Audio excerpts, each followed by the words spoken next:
Hello everyone. ओ कैसे हैं आप सभी। तो आपको पता ही होगा कि मैं आपको यूपी टेट के एग्ज़ाम की प्रिपरेशन करा रही हूँ।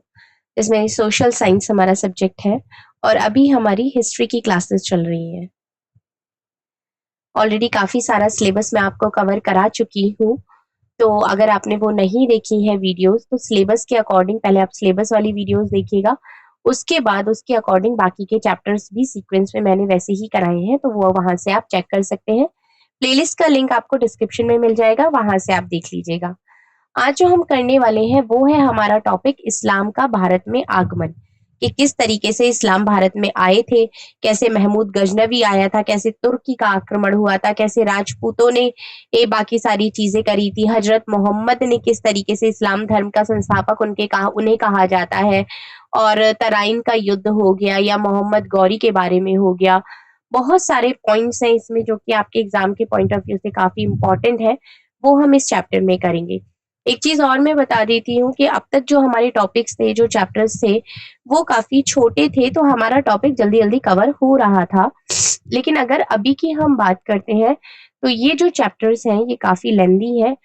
तो इस वजह से ये जो आपके टॉपिक्स भी रहेंगी ये भी काफी बड़े मतलब काफी लेंदी रहेगा, ये जो आपका वीडियोस रहेंगी, तो ये आप जरूर से देखिएगा। और एक चीज और, यहाँ जो चैप्टर नंबर 1 लिखा हुआ है, ये आपकी मैं जो आपकी थंबनेल पे जो आप चैप्टर्स देख रहे हैं उसी के अकॉर्डिंग मैं चैप्टर 13 या 14 उसको कर दूंगी। लेकिन अब तक जो हम कर रहे थे वो हमारी क्लास 6 की हिस्ट्री थी। आज से ये जो टॉपिक आपका स्टार्ट हो रहा है ये आपकी क्लास 7th की हिस्ट्री की बुक है, SCRT। आप SCRT के ऑफिशियल वेबसाइट से जाके आप ये पीडीएफ बुक्स की पीडीएफ्स को भी डाउनलोड कर सकते हैं। और अगर आप अपने नोट्स बना रहे हैं तो उससे बेस्ट तो कुछ और है ही नहीं, वो आपको बाद में काफी हेल्प करेंगे। तो चलिए स्टार्ट करते हैं। इस्लाम का भारत में आगमन किस तरीके से हुआ था। अगर हम देखें तो इस्लाम का जो उदय हुआ था वो अरब से हुआ था, और धीरे धीरे फिर वो पूरे विश्व में ही इसका फैलाव हो गया था, प्रसार हो गया था। अगर हम बात करते हैं तो 7वीं शताब्दी में भारत पर अरबों का आक्रमण हुआ था।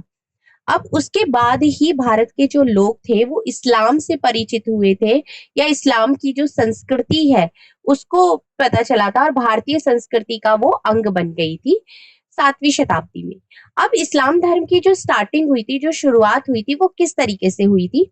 570 ईस्वी में हजरत मोहम्मद का जन्म हुआ था, जिनको इस्लाम धर्म का संस्थापक भी कहा जाता है।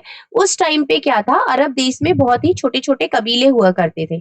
अब ये कबीले बार बार आपस में लड़ते ही रहते थे। तो ये अलग अलग देवी देवताओं की पूजा करते थे, जैसे इनका अपने अलग देवता थे, इनका अलग देवता, इनके अलग देवी देवता, तो ये अलग अलग देवी देवताओं की पूजा करते थे। अब मोहम्मद साहब क्या करते थे, वो इनको संदेश देते थे, इनका आपस का भाईचारा बढ़ाने के लिए, इनकी एकता के लिए, कि जो ईश्वर है, जो हमारा अल्लाह है, वो एक ही है। तो उनको जो लोग मानते थे अलग अलग, उन्होंने यही अपना स्टार्टिंग में संदेश दिया कि आपको सरल तरीके से प्रार्थना करनी चाहिए, क्योंकि जो हमारा अल्लाह है, जो भगवान है, वो सिर्फ एक ही है और सब लोग उसके लिए बराबर है। अब कुछ लोगों ने तो स्टार्टिंग में क्या किया, उनका बहुत ज्यादा विरोध किया। जरूरी है कि आप स्टार्टिंग में कोई बात कहे और सब लोग आपकी इजीली बात मान ले, ऐसा नहीं होता है। तो बहुत लोग तो पहले अगेंस्ट भी जाते हैं। इस चक्कर में उनको मक्का जगह का नाम है उसको छोड़कर उनको मदीने जाना पड़ा 622 ईस्वी में, जिसको जाने को, मक्का से मदीने जाने को क्या कहा जाता है, वो हिजरत होता है। अब इस समय में क्या चीज स्टार्ट हुई थी, इस समय में हिजरी संवत प्रारंभ हुआ था।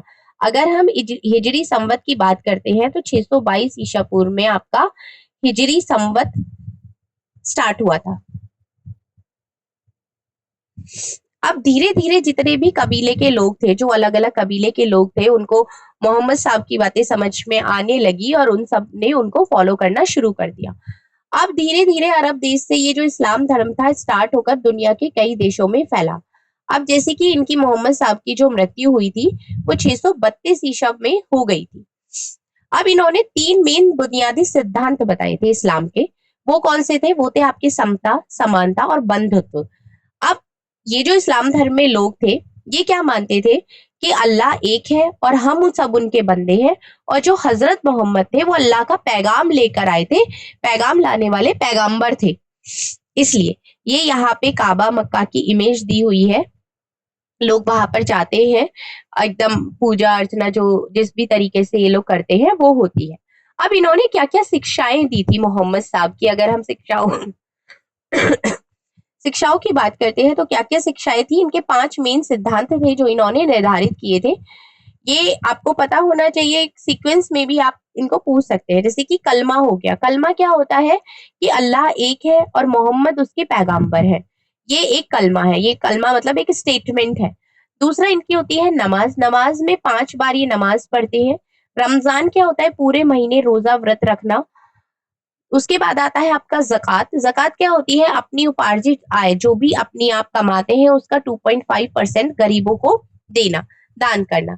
उसके बाद होता है हज करना, पूरे जीवन में एक बार आपको मक्का की यात्रा करनी ही है, मतलब जो ये मैंने अभी आपको इमेज दिखाई थी, यहाँ पे एक बार आपको जीवन में जाना ही जाना है अगर आप इस्लाम धर्म से संबंधित हैं तो। अब मोहम्मद साहब की बहुत सारी चीजें थी, उनका देहावस, उनके जो डेथ के बाद में अरब में खलीफाओं का प्रभुत्व स्थापित हो गया था, मतलब इस्लाम के बाद में खलीफा आ गए थे। अब खलीफा पैगंबर के उत्तराधिकारी के रूप में मुस्लिम जगत के धार्मिक गुरु और राजनीतिक प्रशासक होते थे। मतलब पहले मोहम्मद साहब की चीजें चल रही थी, फिर खलीफा आ गए, खलीफाओं ने भी मोहम्मद साहब की जो जितनी चीजें थी मुस्लिम जगत की उनको आगे ही बढ़ाया। इन्होंने जो अपना साम्राज्य था, पहले वो अरब देश में था, उसके बाद सीरिया में, फिर इराक में, फिर ईरान में, मिस्र में, उत्तरी अफ्रीका में और स्पेन तक, मतलब विश्व के इन सारे देशों में इन्होंने ये सारी चीजें अपनी फैलाई थी। अब भारत में किस तरीके से इस्लाम धर्म आया था और क्या क्या चीजें भारत में फिर शुरू हुई थी, वो अब हम समझते हैं। इस्लाम की अगर हम बात करते हैं भारत में, तो वो कई तरीके से आया और फैला। पहले तो जैसे कि कुछ आक्रमण भी हुए, फिर कुछ व्यापारियों के माध्यम से, कुछ शरणार्थियों के माध्यम से, या सूफी संतों के आने से भारत में इस्लाम धर्म के प्रचार के बहुत सारे अलग अलग रीजन्स बने। जिसमें अगर हम देखते हैं तो सबसे पहला इसमें आता है आपका आक्रमण। अब आक्रमण क्या था, पहला आक्रमण जो था खलीफा उमर के समय में 636 ईस्वी में हुआ था पश्चिमी तट पर। अब ये आक्रमण सफल नहीं हुआ था, इस आक्रमण में ये जो भारतीय लोग थे वो सबसे पहले इस्लाम धर्म के संपर्क में आए थे। अब इस टाइम पर क्या हुआ था, इस टाइम पर सबसे पहले भारत के लोग अरबों के एक तरीके से कांटेक्ट में आए थे, धर्म के बारे में उनको पता चला था। अब इसके बाद क्या हुआ, बैक टू बैक आक्रमण होते रहे थे, बैक टू बैक आक्रमण होते रहे, लेकिन किसी को ज्यादा सफलता नहीं मिली। सफलता जो मिली थी वो सबसे पहले किसको मिली थी, वो मिली थी मोहम्मद बिन कासिम को। इन्होंने 1712 ईस्वी में सिंध के राजा दाहिर को पराजित किया था और सिंध पर अरबों का राज्य स्थापित किया था। मतलब सबसे पहला आक्रमण 636 ईस्वी में हुआ था, उसके बाद सफलता कम मिली थी, 712 ईस्वी में इन्हें सफलता मिली थी और उसके बाद ही इन्होंने सिंध पर अपना राज किया था अरबों ने। अब दूसरा, व्यापारी के थ्रू, व्यापार के थ्रू कैसे कि जो इस्लाम धर्म को मानते थे भारत के पश्चिमी तट पर व्यापार करने आते थे। अब छोटी छोटी बस्तियां बनाकर वो वहां पर उन्होंने रहना शुरू कर दिया। अब जो वहां के राजा थे उन्होंने काफी हेल्प करी उनको बसने में, जैसे कि घर बनाने के लिए, गोदाम बनाने के लिए उनको जमीन में दी। और अब उसके प्रभाव से जो आसपास के जो लोग थे वो इस्लाम धर्म से परिचित हुए, मतलब व्यापार के लिए आ रहे हैं, फिर वहां यहाँ पर रह रहे हैं छोटी छोटी बस्तियां बनाकर, तो अपना जो कल्चर है वो साथ में लेकर आए हैं। तो यहाँ के जो लोग थे तब उनको इस्लाम धर्म के बारे में पता चला। अब एक और चीज आती है, कुछ लोग उत्तरी हिस्से में इस्लाम धर्म की जानकारी ईरानी शरणार्थियों के द्वारा आई। अब सन 900 के लगभग ईरान देश पर तुर्क कबीले हमले कर रहे थे। इन हमलों से बचने के लिए कुछ ईरानी लोग भारत में आ गए। कई लोग कारीगर थे, कई लोग संत थे, कुछ सिपाही थे, कुछ राय राणाओं की सेनाओं में शामिल थे। मतलब इस तरीके के लोग ये क्या थे, मुसलमान थे। इनके संपर्क में आकर बहुत से लोगों को इस्लाम के बारे में जानकारी मिली थी। ये जो पॉइंट्स मैं आपको बता रही हूँ ये क्या है, ये इस तरीके के पॉइंट्स है कि किस तरीके से इस्लाम भारत में आए। ठीक है, इस्लाम धर्म जो था किस तरीके से वो भारत में आया। अब एक हो गया शरणार्थी, एक हो गए आपके आक्रमण से, दूसरे हो गए आपके व्यापार के तरीके से। अब एक और इसमें आता है, सन 1190 के बाद की बात की है, भारत में तुर्क लोगों ने अपना राज्य स्थापित कर लिया था। अब इस समय जो तुर्क लोग थे वो भी इस्लाम धर्म को मानते थे। अब तुर्की के साथ बड़ी संख्या में ईरानी, अफगानी, खुरासानी लोग भी भारत आकर बस गए, तो इस वजह से भी इनके साथ इस्लाम धर्म आ गया। अब सन 1100 से 1500 के बीच कई ऐसे संत हुए थे, जिसमें कि आपके कबीर, नानक, तुकाराम, रामानंद, जिन्होंने साधारण भाषा में दोहे और गीत लिखे थे।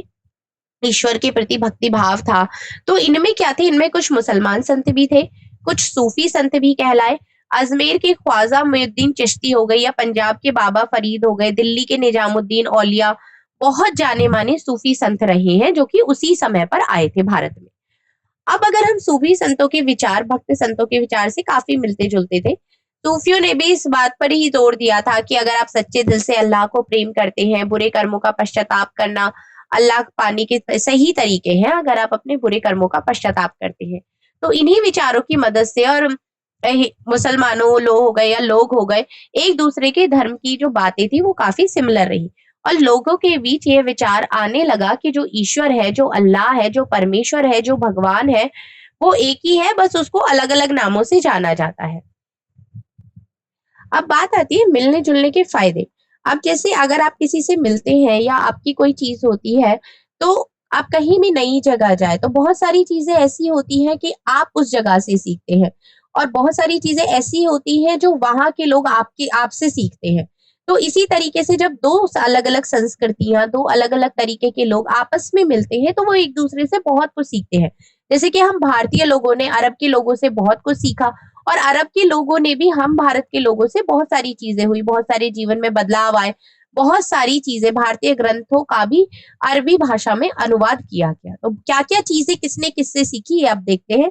जैसे कि भारतीयों ने अरबों से क्या क्या सीखा। कागज बनाना, जो पेपर आज हम यूज करते हैं, वो हमने अरबों से सीखा है। चरखे से सूत काटना, ये भी अरब से सीखा है। सिले हुए कपड़े, सलवार कमीज जो हम आज की डेट में पहनते हैं, वो भी हमने वहीं से सीखा। सबसे मेन इंपॉर्टेंट चीज हमने जो सीखी, खाना पाना, कचौड़ी समोसा, ये आज की डेट में भारत के लोगों को जितना पसंद है, ये सब कुछ कहाँ से सीखा गया है, ये अरब से सीखा गया है। ये यहाँ पे स्टेटमेंट में लिखा हुआ है, मैं अपनी मर्जी से नहीं कह रही हूँ। चलिए, ये चीज हो जाती है। उसके बाद अरबों ने भारत से क्या क्या सीख लिया। अब हिंदी जो हमारी संख्याएं थी, 1 2 3 4 5, ये हिंदी की संख्याएं हैं। अब इनको अरबी संख्या में बनाना है, इन्होंने सीखा। संख्याओं की गणना करना सीखा, 1 2 3 4 इस तरीके से गणना। ज्योतिष सीखा, गणित सीखा, शतरंज का खेल सीखा, भारतीय संगीत सीखा, चिकित्सा शास्त्र आयुर्वेद का ज्ञान सीखा। इतनी सारी चीजें उन्होंने हमारी सीखी। अब उसके बाद हमारा जो बात आती है वो आती है तुर्क आक्रमण के समय भारत क्या थी, भारत की सिचुएशन क्या थी, क्या क्या चीजें हो रही थी उस टाइम पे भारत में। अगर हम उत्तर भारत में इस्लाम के आगमन के जो समय की बात करें, तो उस टाइम पर कोई भी शक्तिशाली शासक नहीं था, कोई भी ऐसा पावरफुल राजा नहीं था जिसका अपना राज्य वहां पर हो। तो 11वीं शताब्दी की जब स्टार्टिंग हुई थी, तो भारतवर्ष में 100 से भी अधिक छोटी छोटी राजनीतिक इकाइयां थी। मतलब जितने भी राजा थे सब अलग अलग विभक्त हो चुके थे, जिनके की कोई छोटा राजा था, कोई बड़ा राजा था। तो इस तरीके से रहते, ज्यादातर लोग इनमें क्या थे, राजपूत थे। इसीलिए इस युग को राजपूत युग भी कहा जाता था। अब इनके जो छोटे छोटे शासक थे, राज्य विस्तार में, मतलब इनकी जो अर्थव्यवस्था थी वो बहुत ज्यादा बढ़ गई थी, और ऐसे में कोई केंद्रीय सत्ता नहीं थी। होते ना कि सेंट्रल गवर्नमेंट है बीच में, वो सबको देख रही है, सबको सारे काम कर रही है, ऐसा कुछ भी नहीं था। हर किसी का अपना अलग अलग हिसाब था। सबसे मेन इंपॉर्टेंट जो उस टाइम पे थी, ऊंची जाति नीची जाति, भेदभाव, और धर्म व्यवस्था, जाति व्यवस्था, ये सारी चीजें बहुत ज्यादा थी। खान पान हो गए, आचार विचार हो गए, इन सबको ही श्रेष्ठ समझते थे, और दूसरे देश में क्या हो रहा है उससे परिचित होने का ना प्रयास किया और ना ही उसका लाभ उठाया गया। बाकी लोगों ने आकर हमारे देश में जरूर लाभ उठा लिया। अब हिंदी की संख्याएं ये थी, जिसको अरब में इस तरीके से लिखा गया है। जैसे कि हमने 2 लिखा है तो उन्होंने 2 को ऐसे उल्टा लिख दिया, 3 लिखा है तो ऐसे 3 को लिख दिया, फिर 4 को ऐसे, 5 को 0 ही बना दिया, 6 को ऐसे 7 की तरह, वो 6 और 7 को ऐसे वी बना दिया, 8 को उल्टा वी बना दिया, 9 को तो टेढ़ा करके बना दिया। तो इस तरीके से इन्होंने चेंज कर दिया। अरबी संख्या ये हो गई। इसके बाद जो आपका आता है वो आता है तुर्क का आक्रमण। तुर्क का आक्रमण किस तरीके से हुआ। हिस्ट्री एक ऐसी चीज है सबसे इंपॉर्टेंट, कि आप अगर इस लेयर में चल रहे हैं तो आप इसका इतना सा भी पोर्शन मिस नहीं कर सकते कि मैंने ये चीज पढ़ ली अब मैं डायरेक्ट ये पढ़ लूं, तो ये आपको समझ में नहीं आएगी। ये एक सीक्वेंस में ही आपको पढ़नी पड़ेगी, चाहे आपके सिलेबस में कुछ टॉपिक्स के मेंशन नहीं है, लेकिन वो हिस्ट्री का ही पार्ट है और स्टेप बाय स्टेप ही हम लेकर चल रहे हैं, क्योंकि सारी चीजें एक दूसरे से कनेक्टेड होती हैं। अब तुर्क का आक्रमण उस समय पे कैसे हुआ था। भारत में कुछ छोटे राजा थे उस टाइम पे, कुछ बड़े राजा थे, कुछ सामंत थे।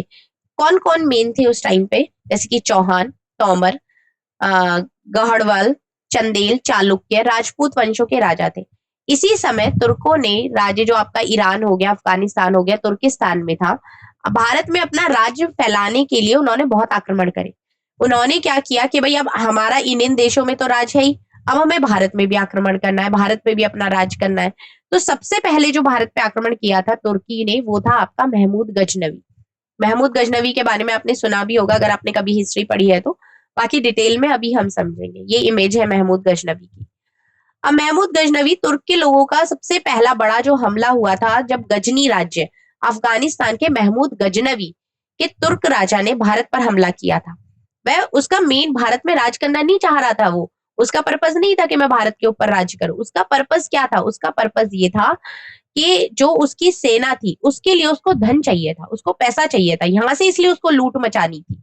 अब जैसे कि उसकी नजर में ईरान हो गया, अफगानिस्तान हो गया, खुरासान हो गया, एक दूसरे तुर्क राजाओं को हराकर राज्य गजनी को बढ़ाने में लगी थी। मतलब क्या था, जो गजनी का राज्य था वो बढ़ना था। अब एक और चीज, उसने सन 1000 से लेके सन 1025 तक भारत में 17 बार आक्रमण किया था। कितनी बार आक्रमण किया था? 17 बार। धन पर उसने कब्जा किया, जितने भी राजाए थे उनको हराया, मंदिर हो गए, बौद्ध मठ हो गए, उनको तोड़ा, लूटा, जितनी भी धन दौलत थी सब इकट्ठा कर ली। मतलब सबसे ज्यादा जो भारत से जो धन लूट के गया था वो महमूद गजनवी था। इसने 1025 में सोमनाथ मंदिर पर आक्रमण किया था, जो कि सबसे ज्यादा फेमस है, और 17 बार इसने आक्रमण किया था। कितने से कितने? 1000 से लेके 1025 तक के बीच। और अगर सोचो आप कि 17 बार अगर उसने आक्रमण किया है और 17 बार वो यहाँ से धन लूट के गया है, तो कितना उसने धन लूट लिया होगा। अब सोमनाथ जो मंदिर है वो गुजरात में सौराष्ट्र क्षेत्र के वेरावल में स्थित है। ये 12 ज्योतिर्लिंगों में से एक है, और इस पर कई बार आक्रमणकारियों ने आक्रमण करके इसको नुकसान पहुंचाया है। फिर जो इसका निर्माण करवाया वो सरदार वल्लभ भाई पटेल के प्रयास से हुआ था, और भारत के जो सबसे पहले राष्ट्रपति थे डॉक्टर राजेंद्र प्रसाद, उनके हाथों से 11 मई 1951 को यहाँ ज्योतिर्लिंग की स्थापना करी गई थी, और आज की डेट में ये 12 ज्योतिर्लिंगों में से एक है। अब अल ब्रूनी की दृष्टि से भारत, अब ये कौन है भाई अल ब्रूनी, इनके बारे में पढ़ते हैं। आगे अगर हम देखते हैं, आपका ये इंडिया का मैप है, जो कि 950 से 1250 तक के बीच भारत के जितने भी राजवंश थे वो आपके यहाँ पर है। जैसे कि आपके ये हो गए चौहान, चौहान के बाद यहाँ हो गए आपके तोमर, ये रहा गजनवी। उसके बाद आपके यहाँ पे आ जाते हैं चालुक्य, ये हो गए यादव, ये भी है चालुक्य, यहाँ पर भी चोल, पांड्य, ये सारे साउथ में आ जाते हैं। ठीक है, इसके बाद आपका आता है अल ब्रूनी, मध्य एशिया का एक बहुत ही फेमस विद्वान था। कौन था ये अल ब्रूनी? बहुत ही फेमस विद्वान था। इसका जो मूल नाम था वो था अबू रेहान मोहम्मद बिन अहमद था। इसका पूरा नाम क्या था? अबू रेहान मोहम्मद बिन अहमद। इसका जो जन्म हुआ था वो 973 ईस्वी में खीवा में हुआ था। ये जो था ये महमूद गजनवी का समकालीन था, और भारत आया था, उसके साथ भारत आया था। यहाँ उसने संस्कृत भाषा हो गए, भारतीय दर्शन हो गए, ज्योतिष शास्त्र हो गए, इन सबका अध्ययन किया। और उसके बाद उसने अपनी एक पुस्तक लिखी थी, तहकीके हिंद। ये बहुत इंपॉर्टेंट है, एग्जाम में पूछी जाती है। तहकीके हिंद पुस्तक किसने लिखी है? अल ब्रूनी ने लिखी है। 11वीं शताब्दी में भारत के जितने भी सामाजिक और सांस्कृतिक जीवन हो गया, रीति रिवाज, तौर तरीके, बहुत ही डिटेल में जानकारी इस बुक में दी गई है। अब इसके कुछ इंपॉर्टेंट पॉइंट्स हैं इस बुक से रिलेटेड, क्या क्या है। जैसे कि विदेशियों के प्रति यहाँ के लोगों के विचार बहुत ही ज्यादा संकुचित है। विदेशियों के तौर तरीके, पहनावे, खान पान यहाँ के लोगों को नहीं पसंद, इसे उन्हें मलिच्छ कहते हैं। इसलिए ये सब इन्होंने भारत के लोगों के बारे में लिखी है अपनी बुक में। भारत के लोग अपने अपने पारंपरिक व्यवसाय को ही अपनाते हैं। भोजन अलग थाल में परोसा जाता है, एक ही थाल में सब लोग नहीं खाते हैं। भारत में लोग दैनिक कार्यों को करने में शगुन को महत्वपूर्ण मानते हैं कि भाई इस समय पे करें, शगुन है, इस समय पे मुहूर्त है, इस समय पे ये है। हिंदुओं में ईश्वर के प्रति सम्मान और विश्वास है। उनका मानना है कि ईश्वर एक ही है, अनादि है, अनंत है, स्वतंत्र है, सर्वशक्तिमान है, सर्वज्ञ है, सबसे बुद्धिमान है, जीवंत है, जीवदाता है, जीवन दाता है, और शासक भी है। और भारतीय खगोल हो गया, खगोल विज्ञान व्यवस्था 5 सिद्धांतों के रूप में दी गई है। उसमें कौन कौन सा आता है आपका? उसमें आता है पृथ्वी और ग्रह, उनका आकार और घूमना, सूर्य और चंद्र ग्रहण, अक्षांश और देशांतर, आपका इसके पर्यवेक्षण के उपकरण, अन्य खगोलीय तथ्यों की भारतीय अवधारणाएं हैं। भारतीय जो गणितज्ञ है, खगोल शास्त्री योग्य है, उन्होंने इस ज्ञान के निष्कर्ष पर ध्यान नहीं दिया है। पृथ्वी, तत्व, अंतरिक्ष, समय और इसके विभाजन में पुराणों में वर्णित पारंपरिक विचारों को ही भारतीयों ने मान्यता दी है। ये अल ब्रूनी ने अपनी बुक में ये पॉइंट्स लिखे हुए हैं, उसी से रिलेटेड यहाँ पे आपको बताया गया है। अब मोहम्मद गजनवी के बाद जो आपका आता है आक्रमण में, जो मेन इंपॉर्टेंट मेंबर आता है, वो है आपका मोहम्मद गौरी। मोहम्मद गौरी की अगर हम बात करते हैं तो अफगानिस्तान के गौर नामक स्थान से था ये। उसने गजनी पर 1173 से 74 ईस्वी में अधिकार कर लिया था। अब इसका जो पहला आक्रमण भारत में हुआ था वो इसने मुल्तान पर किया था। अब मुल्तान पर विजय करने के बाद इसने गुजरात में आक्रमण किया। इसने चालुक्य वंश के राजा मूलराज द्वितीय को मतलब इसको जो हराया था, मोहम्मद गौरी को जो हराया था, वो किसने हराया था?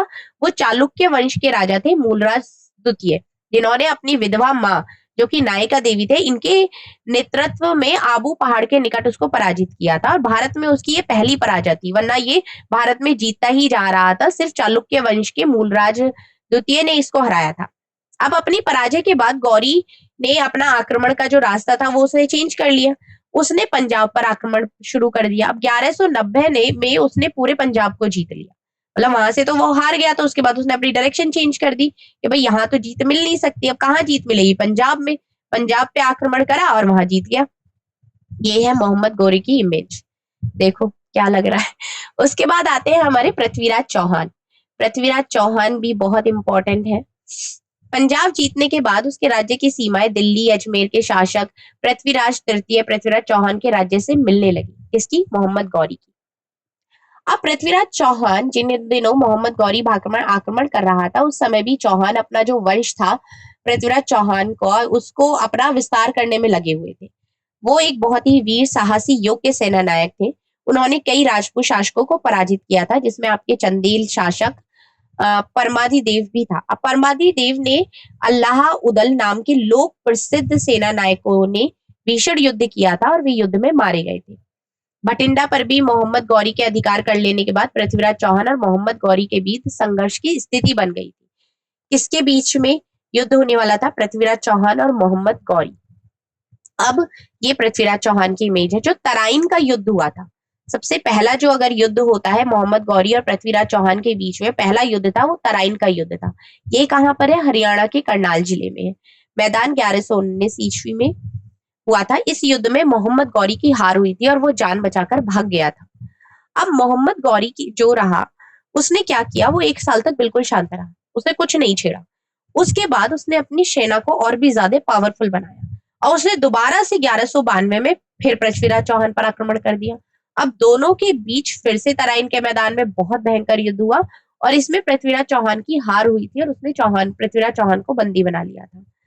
अब बंदी तो बना लिया, उसके बाद पराजित होने के बाद मोहम्मद गौरी ने क्या किया? 1191 में कन्नौज के शासक जो जयचंद थे, उनको चंदावर नामक स्थान पर पराजित किया था। उसके बाद ग्वालियर, बयाना, बिहारा, बंगाल पर विजय प्राप्त करी। उसकी मृत्यु के अगर हम मोहम्मद गौरी की मृत्यु के टाइम की बात करते हैं तो लगभग उसने उत्तर भारत उसके अधीन हो चुका था 1206 तक। अब ये जीत चुका था मोहम्मद गौरी, जब तक उसकी मृत्यु हुई थी तब तक। अब तुर्की की अगर हम बात करते हैं तो ये जो तुर्की जो इतने जीते, इनके क्या क्या रीजंस रहे थे? अलग अलग कारण आ जाते हैं इनके कि क्या क्या रीजन की वजह से राजपूतों की हार हुई थी। इतिहासकार अलग अलग रीजंस बताते हैं। जैसे अगर हम बात करें, राजपूत राजाओं में एकता नहीं थी। ये मेरा अलग साम्राज्य है, ये मेरा राज्य है, आपस में ही लड़के बस एक दूसरे को आपस में ही लड़ना था, आपस में ही एक दूसरे को हराना था। ठीक है, तो राजपूतों द्वारा पुरानी युद्ध प्रणाली और शस्त्रों को जो बहुत ही पहले से चीजें चली आ रही थी, उन्हीं को ही फॉलो करना, नई नई चीजों को नहीं लाना। तुर्क सेना के पास अच्छी नस्ल के घोड़े थे, फुर्तीले घुड़सवार थे। अब तुर्क सैनिकों का जो कुशल तीरंदाज होना, भारतीय समाज में व्याप्त ऊंच नीच छुआछूत की भावना, ये बहुत सारे कारण बने थे कि तुर्कों ने अब भारत पर राज कर लिया था। ठीक है, अब कुछ इंपॉर्टेंट पॉइंट्स हैं, क्वेश्चन आंसर्स हैं जो हम करेंगे, जिससे कि जो हमारा चैप्टर है वो भी रिवाइज हो जाएगा। अब तुर्क क्या थे? तुर्क मध्य एशिया और तुर्किस्तान के क्षेत्र में रहने वाली एक जाति थी। ठीक है, हिजरत क्या है? मोहम्मद साहब ने मक्का को छोड़कर जब मदीना तक जाना था तो वो आपका हिजरत था। अब बहुत सारे क्वेश्चन आंसर्स हैं, जैसे कि इस्लाम धर्म के संस्थापक कौन थे? इस्लाम धर्म के जो संस्थापक थे वो थे आपके हजरत मोहम्मद। उसके बाद आपका नेक्स्ट क्वेश्चन आता है, हजरत मोहम्मद के जन्म के समय अरब देश का जनजीवन कैसा था? अगर हम अरब देश की जनजीवन की बात करते हैं तो छोटे छोटे इस तरीके से कबीले बने हुए थे, एक दूसरे से लड़ते रहते थे। इनके बीच में आपसी भाईचारा बढ़ाने के लिए ही उन्होंने ये चीजें, ये मैसेज दिया था कि जो अल्लाह है वो एक ही है और सबकी चीजें करता है। अब अरबों ने भारतीयों से एक दूसरे से क्या क्या सीखा था, वो हमने जैसे देखा था, भारतीयों ने क्या क्या सीखा था, कागज बनाना, चरखे से सूत काटना, सिले हुए कपड़े, सलवार सूट पहनना, खान पान, कचौड़ी समोसे, कुछ भी हो जाए कचौड़ी समोसे नहीं भूलने हैं। ठीक है। अब दूसरा, अरबों ने क्या क्या सीखा था, हिंदी संख्या को अरबी संख्या में बनाना, संख्याओं की गणना करना, गणित, शतरंज का खेल, भारतीय संगीत, चिकित्सा, ये सब इन्होंने सीख लिया था। अब गजनवी का उद्देश्य क्या था भारत पर आक्रमण करने का? इसका उद्देश्य जो था वो शासन करना नहीं था। इसका मेन उद्देश्य अपनी सेना के लिए धन जुटाना था। इसीलिए उसने सन 1000 से लेके 1025 तक 17 बार आक्रमण किया था। कितनी बार किया था? 17 बार आक्रमण किया था। तुर्क आक्रमण के समय भारत की राजनीतिक स्थिति कैसी थी? कोई शक्तिशाली शासक नहीं था, कोई सेंट्रल गवर्नमेंट नहीं थी, जैसे कि एक केंद्रीय सत्ता होती है वो नहीं थी। समाज में जाति भेदभाव, ऊंच नीच, यही सब कुछ भरा हुआ था, जिससे कि तुर्कों के लिए काफी इजी हो गया हमारे भारत पर राज करना। एकता ही नहीं थी। अब राजपूतों पर तुर्कों की विजय के क्या-क्या कारण थे? अब इसके वही कारण थे कि राजा और सामंत थे। उत्तर भारत में चौहान, तोमर, गढ़वाल, आपके चंदेल, चालुक्य, ये राजपूत वंश थे। एका नहीं थी, हर कोई अपने-अपने राज्य को बढ़ाने में लगे थे, तो इसीलिए तुर्कों की विजय के काफी सारे कारण वो बन गए थे।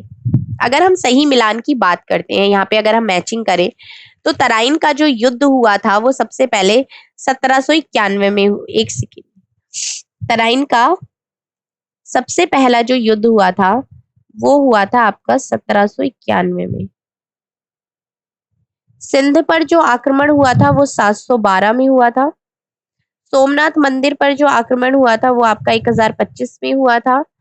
और हिजरी संवत जो आपका प्रारंभ हुआ था वो आपका 622 में हुआ था। ये आपका 1191 लिखा हुआ है, लेकिन ये आपका यहाँ पे 1791 है। एक सेकेंड, मैं इसको कंफर्म कर देती हूँ। नहीं नहीं, ये करेक्ट है। तराइन का जो हमारा पहला युद्ध हुआ था वो 1191 में ही हुआ था। 1700 तो मैं बहुत आगे पहुंच गई। 1191 में ही तराइन का पहला युद्ध हुआ था। ठीक है, तो ये कौन सा युद्ध कब हुआ था ये जरूर से याद होना चाहिए। अब हम फिल इन द ब्लैंक्स की बात करते हैं। तहकीक हिंद पुस्तक किसने लिखी थी? अल ब्रूनी। अल ब्रूनी ने तहकीक हिंद पुस्तक लिखी। तराइन का जो युद्ध हुआ था वो किसके बीच में हुआ था? मोहम्मद गौरी